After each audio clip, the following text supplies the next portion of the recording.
This meeting is being recorded.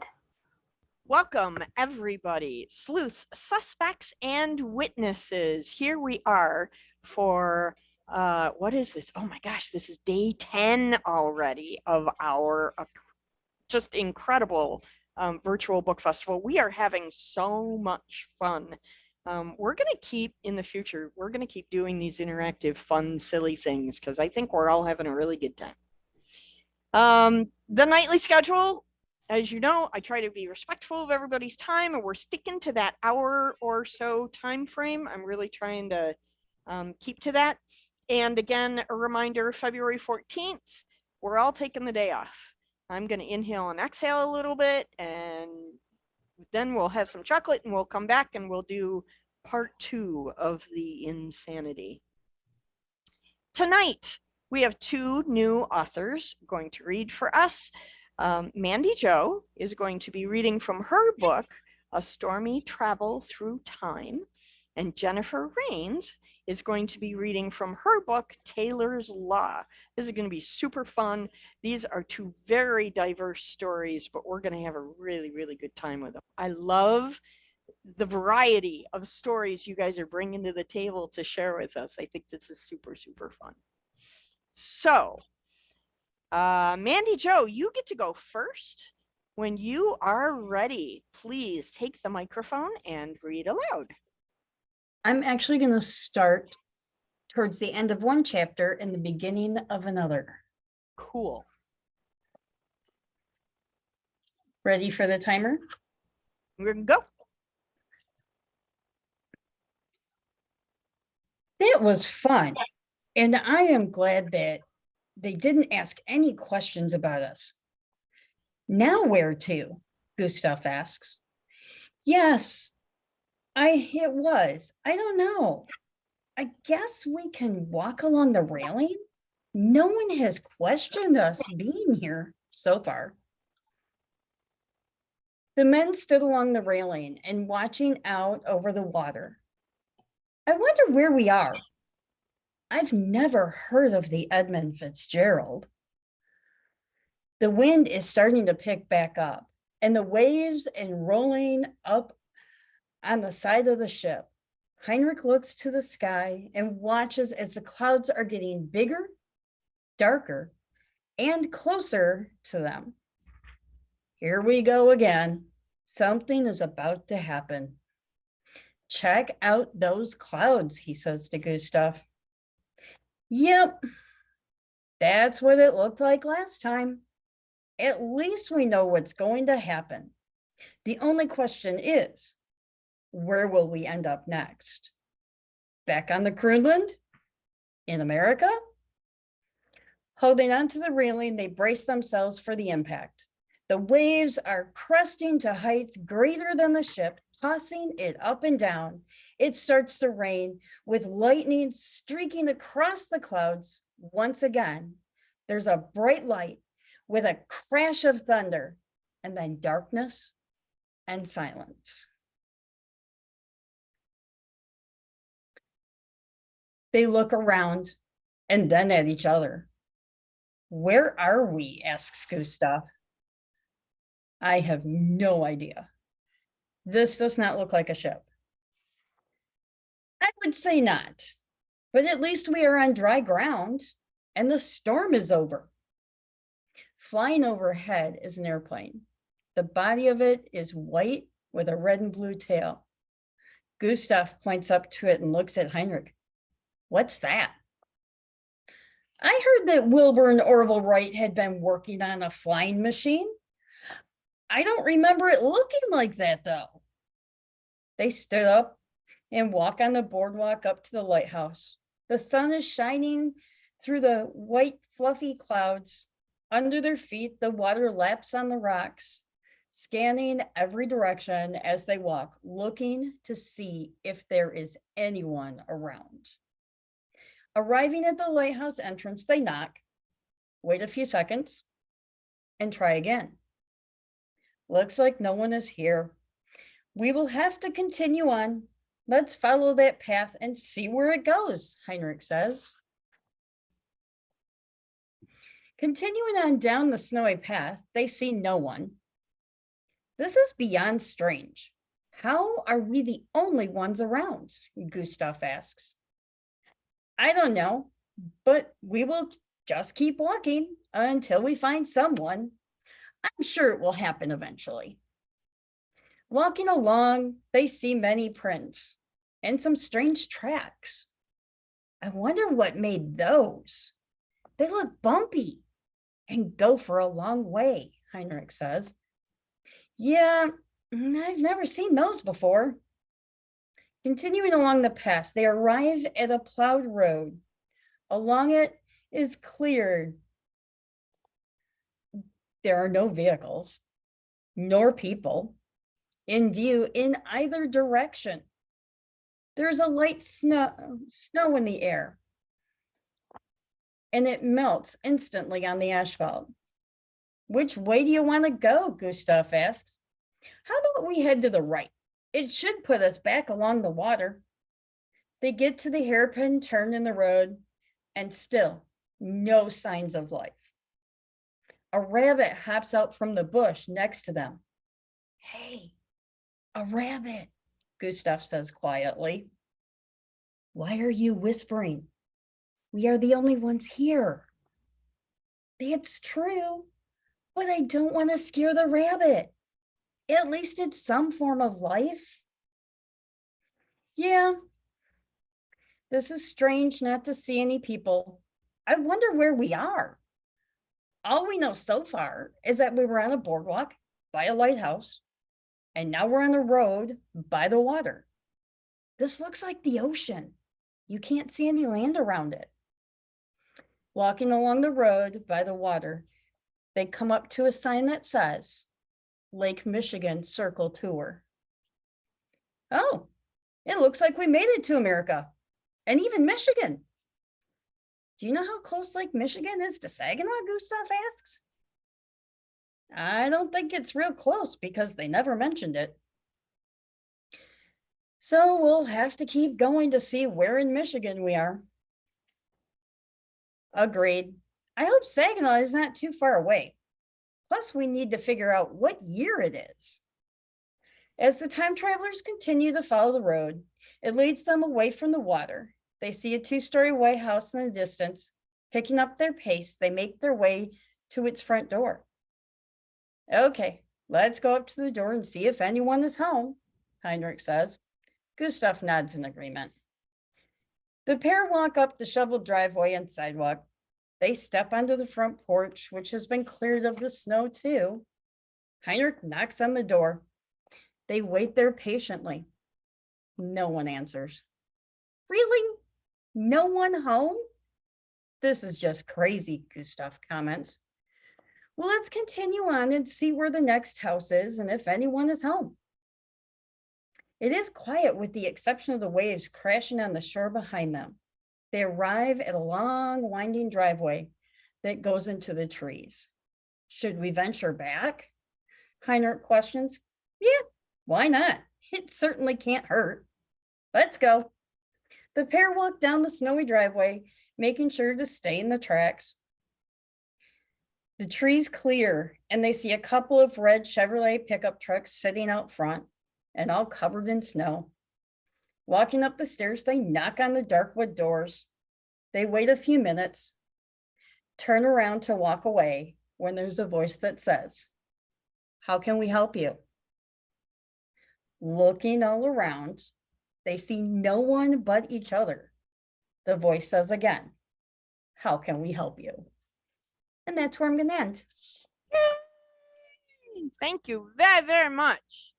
And again, can you hold up your book so that everybody can see the cover? It's called A Stormy Travel Through Time from Mandy Jo.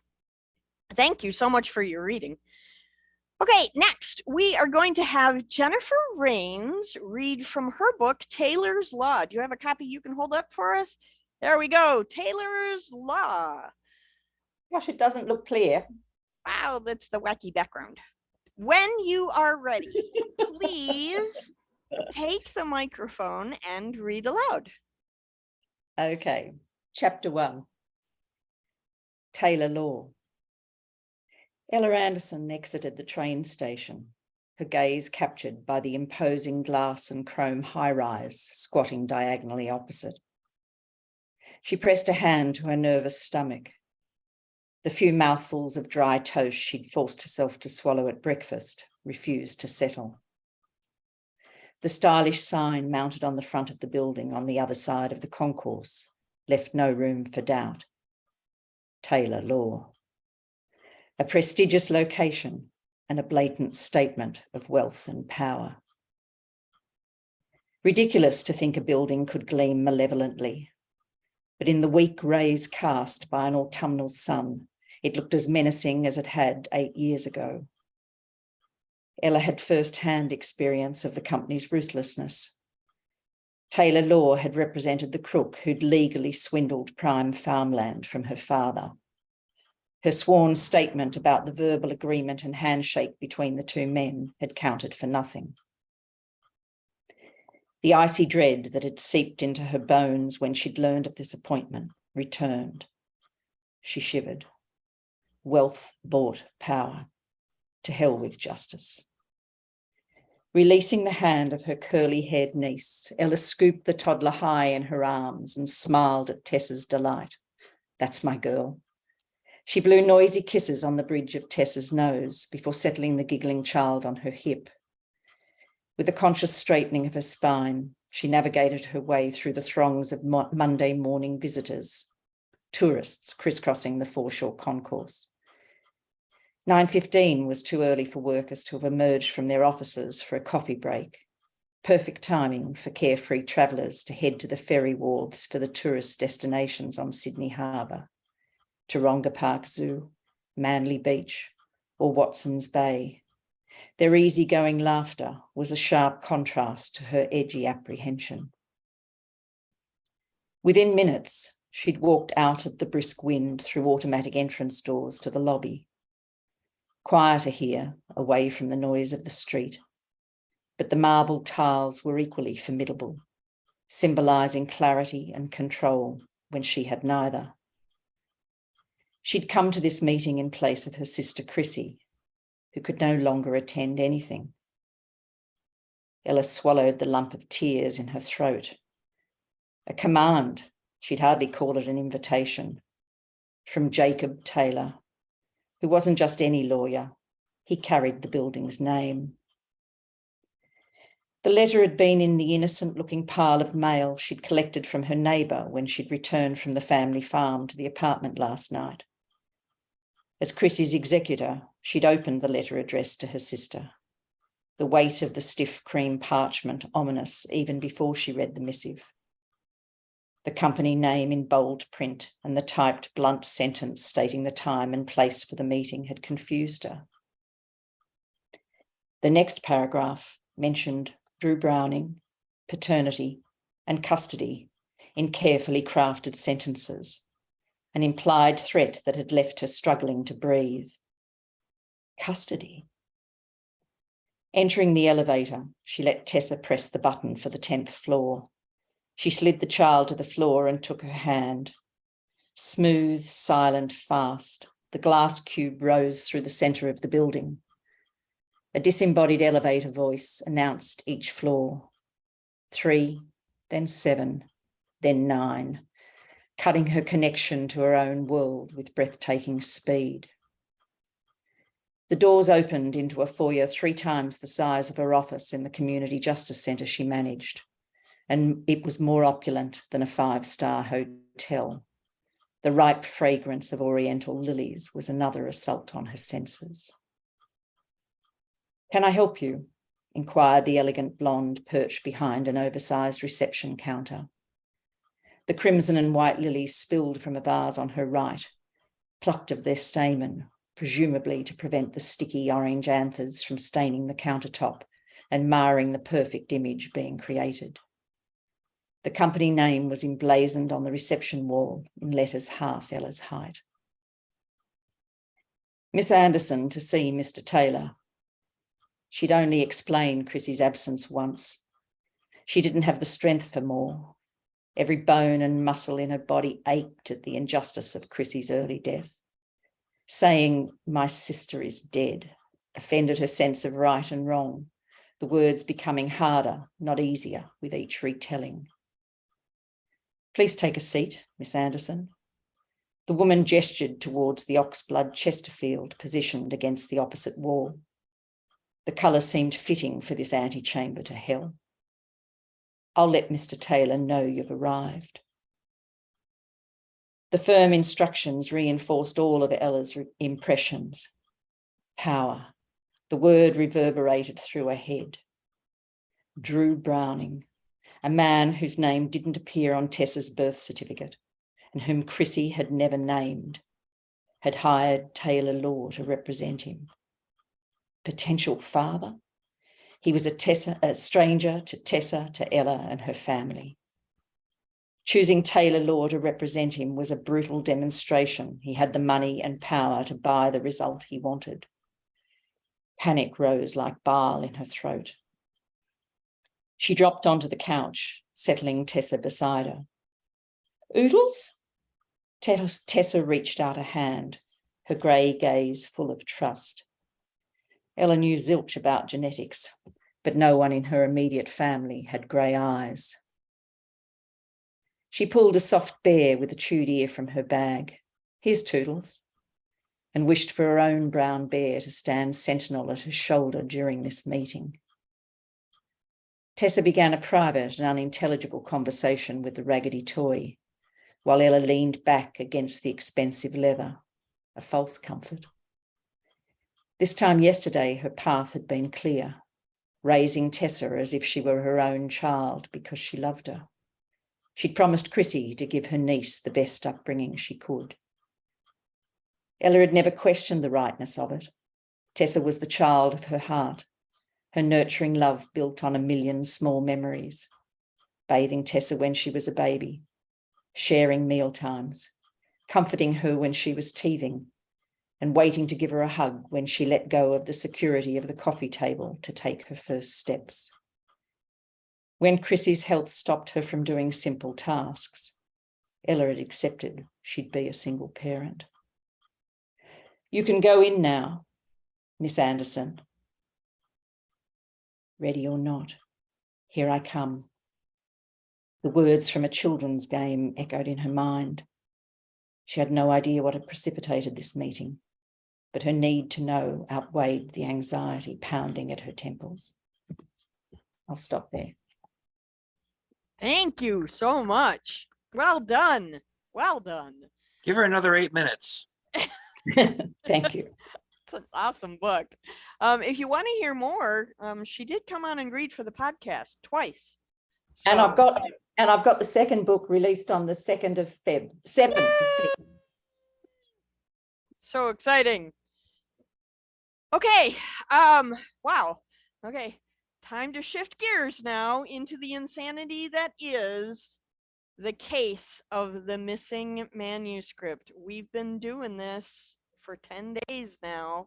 We still don't know who took the book. We know, we figured out it's the sardonic manuscript, but we still don't know who took it or why. And the plot thickens. We have 8 suspects.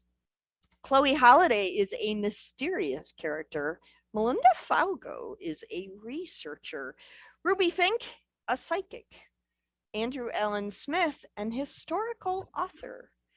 Amy Kelso is our head librarian, and I don't know if it's a good thing or a bad thing, but she doesn't seem to be in the room tonight. Maybe we'll get a word in edgewise here and there. Jules Nelson is our library director. I'm sure she will keep the library under control in Amy's absence. Marianne Wieland is our cafe manager, and she is out ill this evening.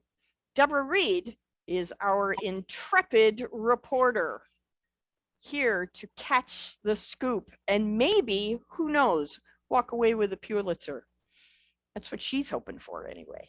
So at this time, I invite you all to turn on your microphones, collect your notebooks from the previous 9 days, and let's get into the interrogation of our suspects. So, as we start the evening, is there anyone who wants to begin the questioning? Really? Oh, that's interesting. Go ahead, Mark McCraw. Okay, I have a question for Deborah Reed. Did you go around as a reporter and being exciting about the things that's going on, the story? Did you go and interview every single person that was a suspect? And specifically, did you spend more time with Melinda? Well, I mean, I kind of talked with people generally, I think, I mean, because, you know, we were all kind of stuck there during the original investigation, but I don't know. I don't really have a whole lot to say on that end of things. Okay, thank you. Anyone else? Well, I don't know if anybody noticed in particular that not only was Jules Nelson not in her office as much as she claims to have been, but do you know who wasn't at her post and spent more time in the library than she actually did at her job in the cafe? Now, I know she's not here tonight to defend herself, but really, why become a cafe owner if you're going to be so upset about people having a conversation? What else is a coffee clutch for? Good point. It's true, very true. An interesting idea. Jules, do you have anything more to add about where you may have been during the time of the theft? Well, since Amy is not here tonight, I kind of have to admit I've been interviewing for positions for a new librarian. I've had a lot of complaints from people at the library that come in about how harsh she is, and I just feel like we should be a little bit more friendly. And I don't know, I've just been toying with the idea.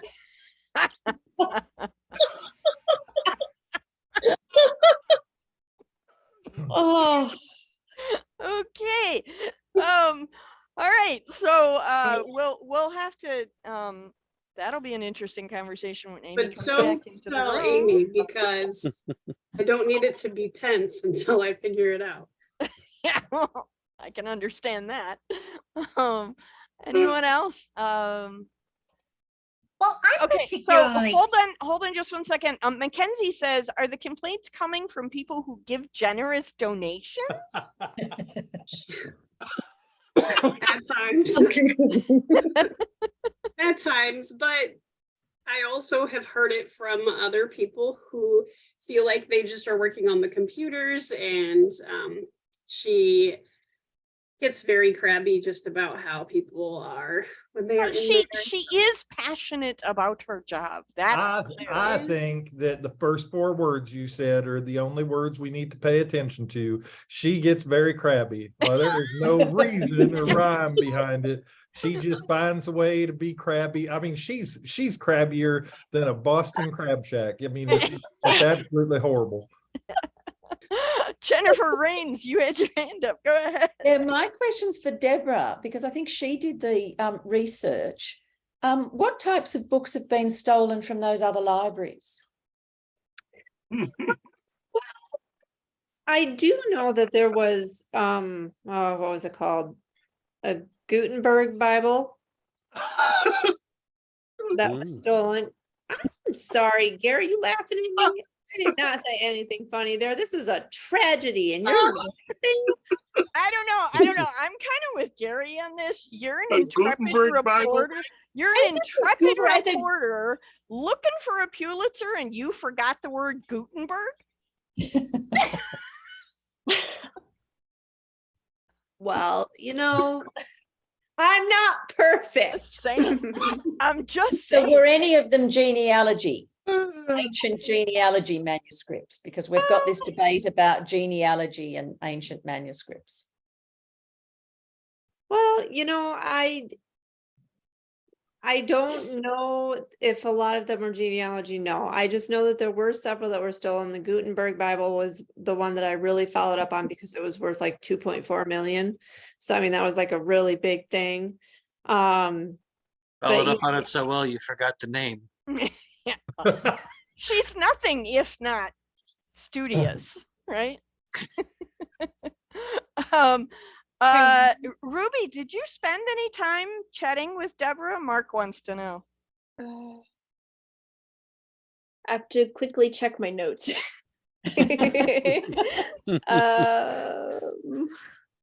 Come back to me in a second. And Gary wants to know who was the librarian there where the Gutenberg Bible was stolen. Was could that have been Amy's former position? would not surprise me. That's a non-answer. Very good at those. Chloe, go ahead. Yeah, I have a double now, actually. I wonder for Jules if Amy has any idea she's going to be canned, because if that was the case, maybe there'd be incentive for either pre-firing vengeance or the potential for a book missing that she could heroically find and maybe save her job. And then I'm also curious about from Deborah with the previous theft in the Gutenberg Bible. Was there an origami horse or origami animal there on that theft? So for me, Yeah, as far as I know, she doesn't know that I'm looking, trying to keep it as positive as possible because I'm really hoping that we can salvage our relationship with her staying. But I don't feel like this incident has helped her. What do you want? Her cause. More just because she seems a lot more agitated than usual, probably because she's being accused of things. Yeah, so I can see how that could ruffle anybody's feathers. Andrew, go ahead. Well, I have a question. This is probably for Jules. Is there any way that that could have leaked? Because if that leaked out, you know, have you done an inventory of other potential dusty covered books that are out there that could be worth money, and she's maybe bankrolling her exit a little? I guess I may need to look at some inventory lists because I don't keep track of those. She would be the one that would file them as being missing, so I would assume they're all there. It just But, seems you know, kind of. It's a good point. It just seems kind of strange that she's getting ready to maybe get lopped right out of the library, and all of a sudden things start turning up missing. Yeah, Feeling the love, Christopher. Feeling the love. do it again, Christopher, just for fun. Just for fun. He's got to say something. What does it say? Overheard in the back room. Can we drown our intrepid reporter? No. If we do, she'll become an anchor.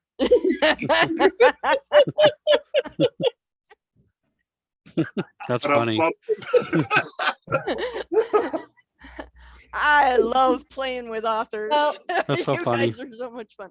You Go know, ahead, people Deborah. are just getting on me so much about like the Gutenberg Bible because, you know, Mhm. I'm sorry, you know, like Mackenzie with your comment about exactly how good a reporter am I? Have you never had a brain fart? Okay, so I forgot the name Gutenberg for like 2 seconds. Andrew was also there Oh, he was? when it was stolen, yes. Oh, wow. Andrew, what do you know about the Gutenberg Bible, Andrew? I know it was stolen. I was there trying to sell my book, The Way of the Antiquities.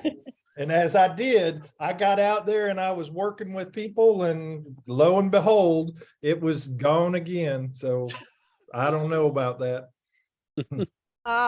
So back to Chloe's second question, Deborah, when you discovered the report of the Gutenberg Bible being stolen, was there any information about another origami horse left behind, or was that not mentioned in your research?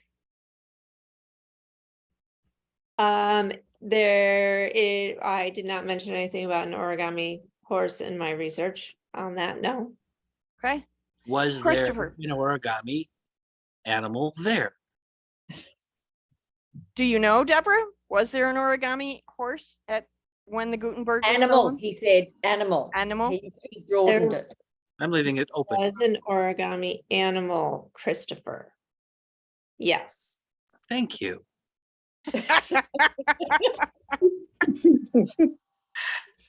Christopher, I sense you're going somewhere and I can't wait to see where it ends up. Gary, go ahead. I have a question for Miss Reed. Did anybody think of like doing fingerprints on the origami horse? Well, I don't know. That's not my job. Yeah, she's a reporter. She's not a police person. So Was any policeman at the scene? Maybe I'll ask Miss Nelson. She's in charge of this. Was there any policeman at the scene? Wait, I mean, this which is a- one? The Gutenberg or the other one? No, the original one, the sardonic Oh, the manuscript. sardonic one. Did they? I send the police don't believe Jules has contacted the police yet. Jules, as you and I were speaking one day in your office, didn't you tell me that you'd like to keep this on the down low to make sure that your library doesn't have a horrible reputation? Yes, that's what we were hoping, is right now we have a very good reputation as being a very library with a very tight ship, and we don't want to ruin that reputation. So we haven't, you have not contacted the authorities yet. From what I understand, you were trying to keep this just amongst those patrons in the library at the time. That's why you initiated the lockdown after you noticed the theft. I was hoping that somebody would come forward and just do the right thing. Anyone else have questions? We have a few minutes left of Mark. our interrogation session. Mark. Mark, go ahead. Okay, I got a question for Jules. Did you give any of your employees any incentives for finding it? Like if you find it, you get a day off or something like that? No, because well, I would assume, because I know Amy, she would prefer it to be back on the shelf. So if she had been able to find it, I assume that she would have already put it back. Well, So- that's assuming she hasn't already taken it somewhere and nested her egg a bit. Amy's Yes. not here, so we just don't know. It's at 246. It's probably an address. She wouldn't be the only one that knew how to turn off the alarms. So, because no one else would know how to turn off the security alarms, I would assume. Except for you. Except for me, that is also true. But I have nothing to say about that. Jen, you had a question? Go ahead. Yeah, I was, this is towards Jules. Who does the book focus on?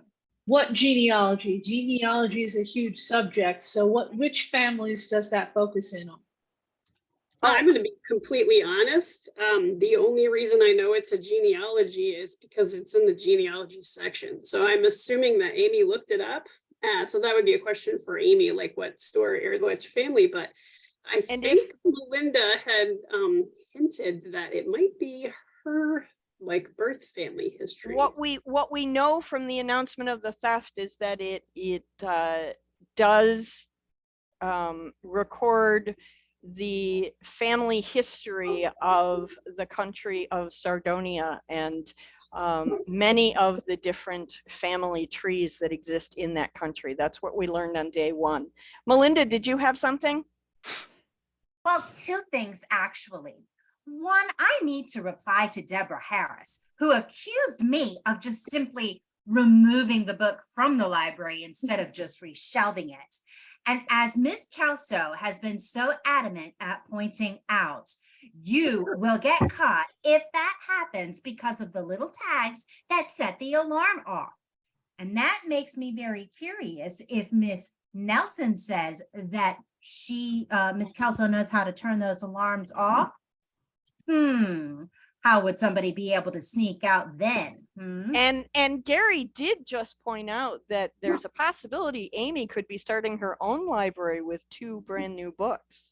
So there's that to consider as well. Christopher, go ahead. Okay, Jules.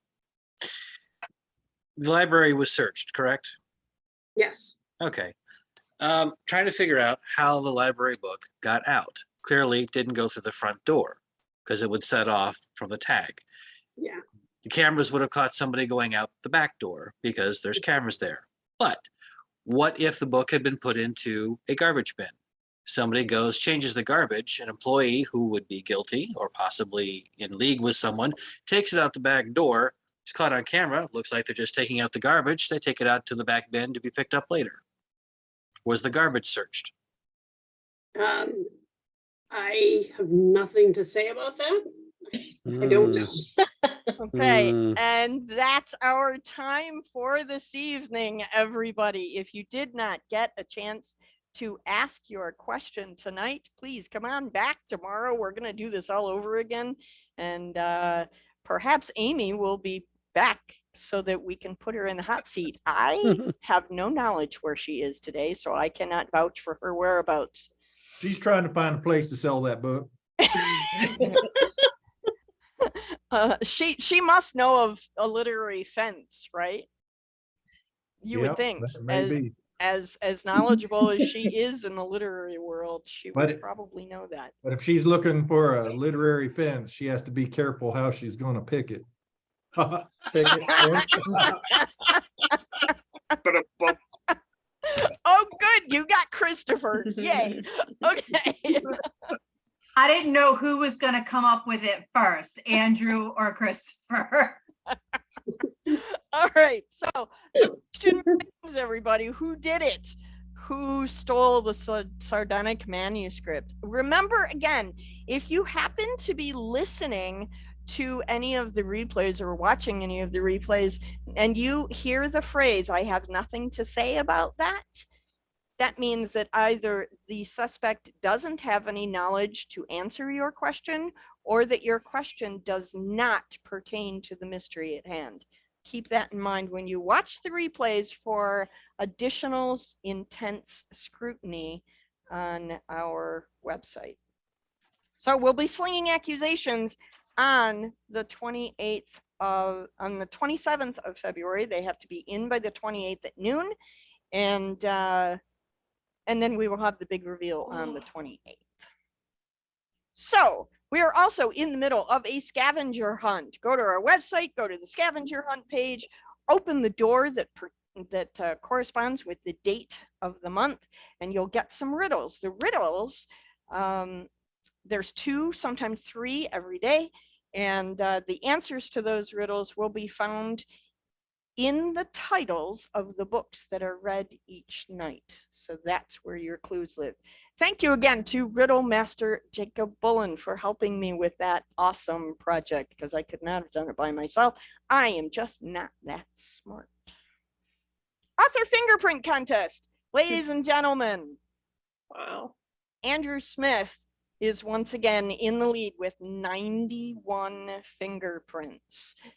We're giving away 5 medals to our top fingerprint collectors. And as it sits right now, Andrew has 91, Deborah has 85, Amy has 77, Jen has 55, and Jacob has 54. We have had 259 pairs of eyes on our festival so far this month. I'm really happy about that because it's only day 10. Here's the witness ledger. As you can see how many people that came into the room every night.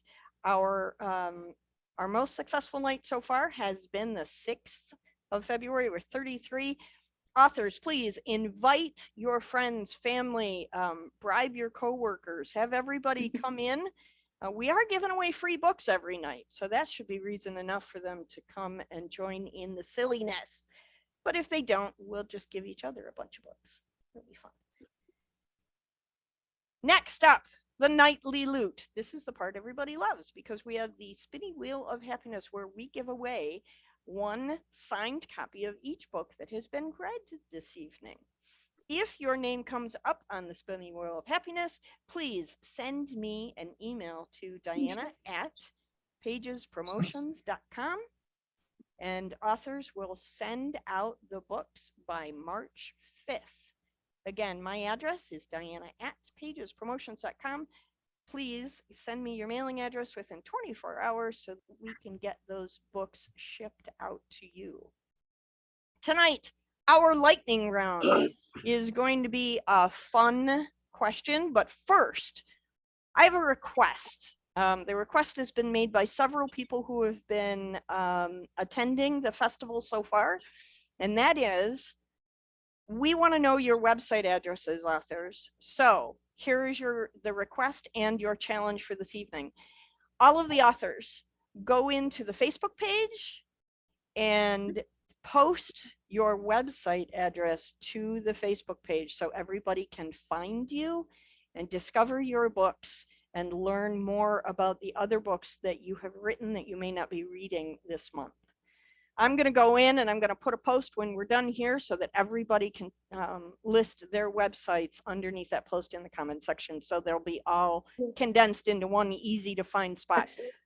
So watch for that post right after I get offline tonight. So here's our lightning round question for the evening. Have you ever visited somewhere just because you read about it in a book that you loved? Have you ever visited somewhere, traveled to somewhere just because you read about it in a book that you loved? I'm going to cheat and I'm going to say not necessarily a book, but when I first saw Somewhere in Time, I was mesmerized by the Hall of History in the hotel, the Grand Hotel on Mackinac Island. And when my family traveled to Mackinac Island that summer, I made my mother go into the inn with me into the hotel to find that room. I was very disappointed to find out it was a storage room. The room was actually there, but it was a storage room. There was no history in it. I was kind of disappointed. I was 16. I was disappointed. So let's go around the room. Christopher, what about you? You're gonna laugh. I have the same thing as you did. I did nothing with a book, but with Somewhere in Time. A friend came up with one of those super deals, and I stayed at the Grand Hotel in 2016 for a night, and we hit everything in there and outside where they had filmed, and just took pictures everywhere.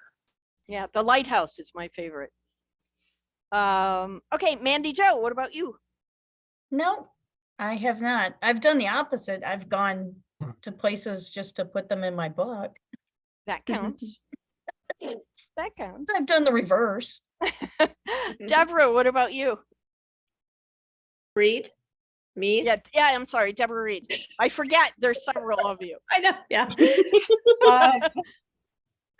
No, I mean, I've kind of done the opposite. I've been to Venice and I've purposely read like novels that are based in Venice because I've been there and I just kind of want to see what their take is on it versus mine. I will admit that my absolute bucket list place is Australia. I've written a book there. I've watched movies there. I mean, I love it. That is the one place I want to go and then actually be able to write a story from personal knowledge. That's awesome. That's fantastic. Deborah Harris, what about you? I haven't yet, but I would really like to go to see like Laura Ingalls Wilder stuff. Oh yeah, that would be fun. That would be fun. Chloe Halliday. I've not gone anywhere only because I've read about it, but I certainly have added to my travel list places because they sounded fascinating when I read about them. I think the closest I've come to the other is going specifically to visit other authors that I connect with online, which maybe sounds weird, but it has been so fun the times I've done it. It's just like old friends and just cackling madly. So that's as close as I've gotten. Yeah, come to Michigan. We'll welcome you warmly. Ruby Fink, what about you? Yes. So it was kind of on my bucket list anyway, but my sister is in London and she graduated from Cambridge there. And I absolutely had to go to 221B Baker Street because come on, you're in Yeah. London, you might as Yep. well. Yeah. I also went to the it's a Globe Theater. It requirement. was absolutely so much fun there. Both a lot smaller than I thought they would be, but I was totally nerding out the whole time. It was really fun. Absolutely. And why wouldn't you? Diana Durrell, what about you? No, but I have read about books after I've been to places that I like and enjoy. Okay. Jennifer Rains. Yeah, a combination of things, same as Mandy, that I've written about places I've been. I read all of Donna Leon's books in association with Venice, and places we've been on holidays. I've made them the setting for a book. Awesome. Gary Floyd, what about you? I can't say that I've gone to a place that because something I read that I visited, but when I was younger, I remember reading Farewell to Arms, and they drank grappa, and I really wanted to try it, and it sounds fantastic. It sounds like something grape that was pure rot gut. It's something soldiers would drink because it's all alcohol. Yeah. Jen Rinaldi. Has to be The Eagle and the Child in Oxford. I was into the Hobbit series back when I was in college. I had a chance to go on a scholarship to England and always have kept a journal. And I was in there next to the fireplace in the chair he was in, writing in my journal. Very cool. Jennifer Wilcock. I went to Green Gables and Cavendish PEI. Nice. That was fun. Yeah. Jules Nelson. I haven't gone anywhere, but if I could, I love when they talk about the northern counties of Pride and Prejudice books. So it's like that's on my bucket list of things to do. So very fun. Melinda. So I felt compelled to go someplace that I actually wrote about in my book. It's actually the first standalone novel that I wrote on my own. And it's largely based on Robert Louis Stevenson. And so I think a couple of festivals ago, I might have mentioned that I had sent a copy of it to the Robert Louis Stevenson Club in Edinburgh, because that's where it's set. And the secretary wrote me back. He said, "Your detail is amazing." He's like, "When was the last time you were here? I felt like I was walking in my own neighborhood." And I'm like, I didn't have the heart to tell him that I hadn't actually set foot in Edinburgh. I just did a lot of research, but he passed the book along to the president of the club, who at the time, and he actually may still be, owned Robert Louis Stevenson's childhood home on Harriet Row. And he invited me to come stay there. That's so super I fun. actually got to visit all the locations in the book, plus stay in Robert Louis Stevenson's childhood home and look out the same windows that he had. That's which was very cool. Pretty freaking awesome. Yeah, that's very cool. Mark McCrow, what about you? I think as a child, I always wanted to read about the Colosseum in Rome, and just actually being able to stand in the Colosseum and just look around and just imagine what it would have been like in such an old place. Yeah. Dana Starina, what about you? I'm not a big traveler, but my newest novel that I'm writing, it takes place. She goes from Chicago to Woodstock, Illinois, and I want to go there to get a better feel of it for when I write, some certain scenes. Sure. I'm about 40,000 words into it, but I want to go just to see. Sure. Yeah, absolutely. Andrew, what about you? Well, I'm a little weird. I've been a lot of places. But the first place that I went that was most exciting was up to Mackinac after I saw Somewhere in Time, because that was one of the best movies and best books that I'd seen. Read. Yeah. I read the book first. So I read the book after. Yeah. But since I took 4 years of Latin, nobody knows why, going to the Colosseum in Rome was absolutely awesome as well as the battlegrounds in France and there were some serious fun places. Yeah, awesome. Linda Kilpatrick, what about you? Well, I haven't actually gone to places I've read in books, but does Bugs Bunny cartoons count? I did take a look at Albuquerque. Awesome. Good job. Good answer. In my genealogy, I've written a couple of genealogy books on our family history, and one of them I'm actually going to produce for everybody in that particular family because it's a big history thing for before our country became a country. And I did go back to New Jersey and Philadelphia, and that was pretty exciting. Deb McPeak, what about you? The book would be Schindler's List, and the place would be Auschwitz-Birkenau. Wow, I bet that was moving. It was extremely moving. Yeah, wow. Frankie Storino, what about you? Oh wait, Frankie doesn't read. He doesn't read. I forgot about it. We learned that last night about Frankie. Frankie, is there a place you'd like to go based on a book? No. No. Okay. So when the world of Final Fantasy opens up, you're gonna go there, right? Yeah. Yeah. That'd be fun.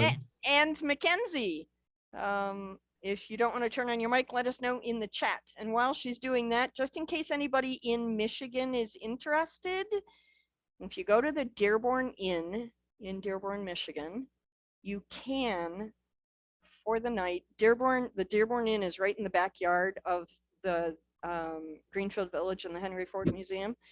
They have Poe's cottage where he wrote Telltale Heart on the grounds of the Dearborn Inn, and you can rent it for the night and stay there. Yes, Deborah, you can actually do that. I know, but I can't afford it. It's outside my budget. But someday, it's on my list. Someday I'm going to go. I forgot to mention, I'm actually going to, later this year, I'm going to go stay in room 237 at the Stanley, which is the Stephen King. That'll be fun. I think you should take Deborah with you and do that. You guys will have a good time. Mackenzie says, if I could go anywhere, I'd go to Norway. The book that makes me want to go is Growth of the Soil by Knut Hamsun. Do you say that Knut, or do you say that Coot, or do you say that Newt? I don't know how you say that. Andrew, is that Knut? I think it's Newt. It's kind of like Knegget, right? It's been one of her favorites since she was 10. That's awesome. I'm so glad that books stay with you over several years. That's really super fun. Okay, we are going to spin the wheel of happiness. Andrew, were you going to say something? I see it. Oh, you're muted, dear. Yeah, I was just saying something fun. If any of you ever get to Philadelphia at any time, I know it's weird. And if any of you like movies like Ghostbusters, the U.S. Customs, I actually got off of the interstate and went down to the U.S. Customs building, which just happens to be the building from the first Ghostbusters. It is not in New York. It is in Philadelphia, but it is an awesome building to look at. Oh, that's fun. Did you get to go inside? I walked in to the lobby, but it's a pretty controlled building, and I wasn't going to hang out. I don't need them checking me out. Yeah, I hear you. that could be an adventure. Yes. Okay. It could. All right, so we're going to go to the spinning wheel of happiness. Here we are. Can you guys see that? Please tell me yes. Okay, I'm going to double check the sound because I am technically challenged. Make sure the button's pressed. Yeah, I pressed it. Just got it. Okay. All right, we are going to spin the wheel twice tonight. The first spin is from Mandy Jo's book, A Stormy Travel Through Time. And the second spin will be for Jennifer Rain's book, Taylor's Law.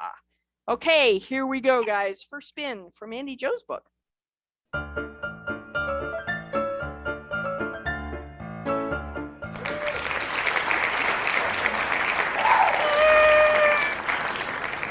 Congratulations, Jules, you got a free book. See, even librarians can get books. Okay, Next spin is for Jennifer Rain's book, Taylor's Law. Here we go.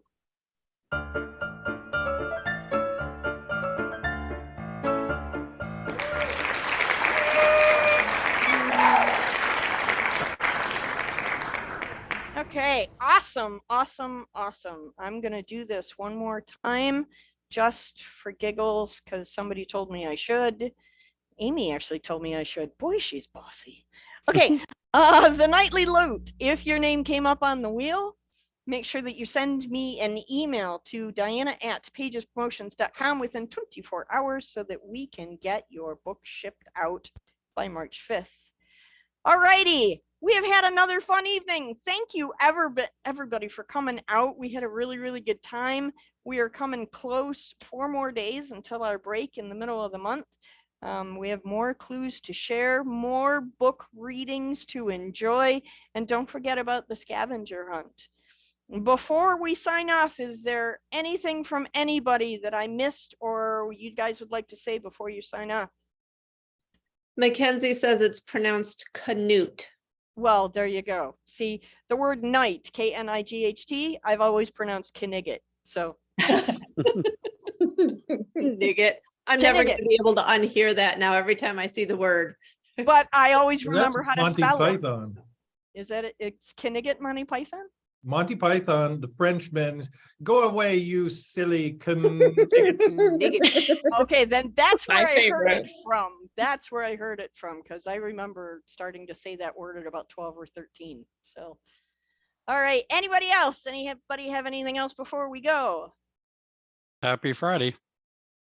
Happy Friday. Oh, that's right. It's Friday. It's Anybody? Saturday here. Oh, that's right. Time traveler. Jennifer. Time She's traveler. already into tomorrow. That's I'm not, yeah. For those of you who live in Michigan, Lansing is having a stupendous festival. There are several authors there this weekend. I will be there tomorrow to come and visit you guys and buy books that I don't have yet. Andrew Smith is there. He is presenting all of his books. Jules Nelson is there presenting her books. I know Emma Palova is also there. Who else, Andrew? Put me on the spot here. Sorry. Mikko Clausen. Mm-hmm. He's from the UP. Yep, Gene Davis. Melanie Huyanga. Okay. What were you going to say? Who else? Jules? Rod Yeah, Rod. Sadler, I think his name was. Sadler or I could be wrong. mystery. The one that wrote Killing Women. True That crime. sounds like a lovely book. Okay, for those of you who are Thumbs up. interested to learn more and to find your way to Lansing over the weekend, Saturday and Sunday, go to, I believe the website is womensexpo.com. Find it there. They have directions and I found parking instructions there today. So everything is there. You can go and check it out. And just to answer your question, yes, Michigan does do festivals in the UP from time to time. There is a writers group in the UP. I'm sure Amy could let us know tomorrow when she comes back because she lives up in that area. So we will ferret out that information and make sure you get it. After I sign up, don't forget, we're going to the Facebook page and everybody list your websites so readers everywhere the world over can find them. Thank you everybody for coming. I look forward to you guys coming back tomorrow. Have a nice night. Night.